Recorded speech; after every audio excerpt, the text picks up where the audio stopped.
d'enregistrament. Anem a provar a veure si funciona. Però m'heu de dir, perquè no vull canviar-ho encara, m'heu de dir l'equació. La tenim apuntada per aquí? Vinga, va, pues a veure, l'agafo d'aquí. És 2 menys 3... És aquesta, no? Joder. Pues bueno, ara farem aquesta. Mira, què vol que us digui? Però bueno, si jo crec que sí que és aquesta, eh? Quina heu posat?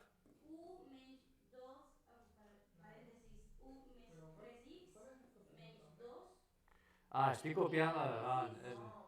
Vale, és que pensava que és la que m'has posat aquí. Vale. 1 menys 2 per 1 més 3x.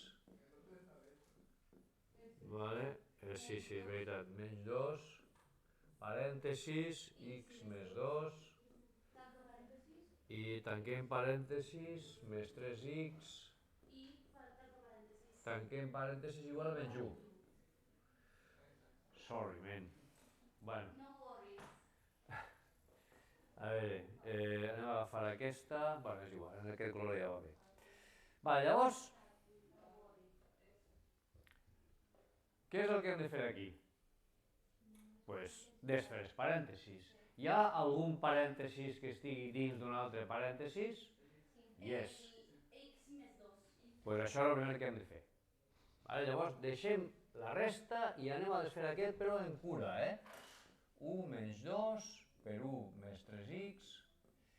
I ara fixeu-vos que el que hem de fer és multiplicar aquest 2 per x i per 2, no? Però és un 2 o és un menys 2? És un menys 2, ho hem de tenir ben clar, això. Llavors serà menys 2x i, perquè al multiplicar menys 2 per x, si no té signe és que és positiu, menys 2 per més 2 és menys 4. Vale? I hem desfet aquest parèntesis. Ara continuem. Més 3x igual a menys 1. Vale, fixeu-vos que aquí tenim també un altre parèntesis que hem de desfer, però podríem fer alguna cosa abans? Sumar les x i sumar el que no és x de dins del parèntesis, no? Així simplifiquem les coses. Si no, hauríem de multiplicar menys 2 per 1, menys 2 per 3, menys 2 per menys 2. Bueno, doncs, com que tenim aquí x i tenim coses que no tenen x, anem a sumar les que hi ha dins del parèntesi. Llavors faríem 1 menys 2, i ara, dins del parèntesis, anem a agafar les x primer. 3x menys 2x, una x. Més 3x, 4x. Molt bé. I ara, sí? I ara agafem el que no té x. És un 1 i és un menys 4. 1 menys 4. 1 menys 4. Menys 3. Menys 3. I tanquem el parèntesis, no? O sigui, hem sumat el que hi havia dins i ara això diem que és igual a menys 1. Sí? Ara ens queda per desfer aquest parèntesis, però és el mateix que hem fet al principi. Hem de multiplicar aquest 2 per 4, però, clar, és un menys. Menys 8. 1 menys 8x, i aquí tinc menys per menys. Més. No, 2 per 3 són 6, no? 6. Igual a menys 1. Vinga. Bueno, doncs ara deixem les x a l'esquerra i movem tot el que no són x a la dreta.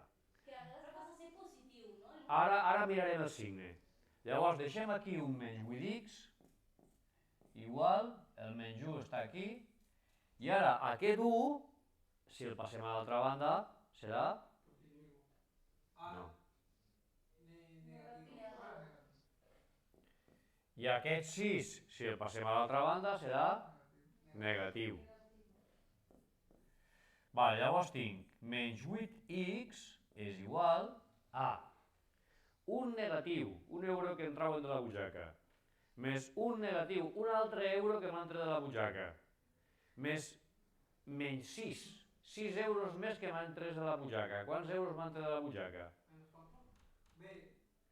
No. Home, no, si vols te'l trago els euros de la butxaca, a veure si així em queda més clar. Te'n fot un, te'n fot un altre i te'n fot 6. 8. No? Menys 8. Vale, doncs ara fem el que fem sempre. Quan tenim una cosa a una banda multiplicant, la passem dividint. Però què és el que tenim multiplicant? El menys 8. Llavors tinc aquí menys 8 dividit per menys 8. No? Sí? I què passava a les fraccions quan el signe era igual? No. És un 1, sí, ja, en aquest cas, però que era positiu. Recordeu? Si hi havia el denominador o el numerador eren un negatiu i l'altre positiu, la fracció és negativa. Però quan són els dos positius i els dos negatius, la fracció és positiva. Llavors, com és el mateix número, és un 1. 8 sobre 8, un 1. Sí, sí, correcte, però que volia que miréssiu el signe. Ok? Vale. ¿No t'enteras? Me entero. Ah, vale. El que no me entero soy yo. No, que acaba de fer un vídeo, sisplau, no feu això. A veure, altura d'enregistrament.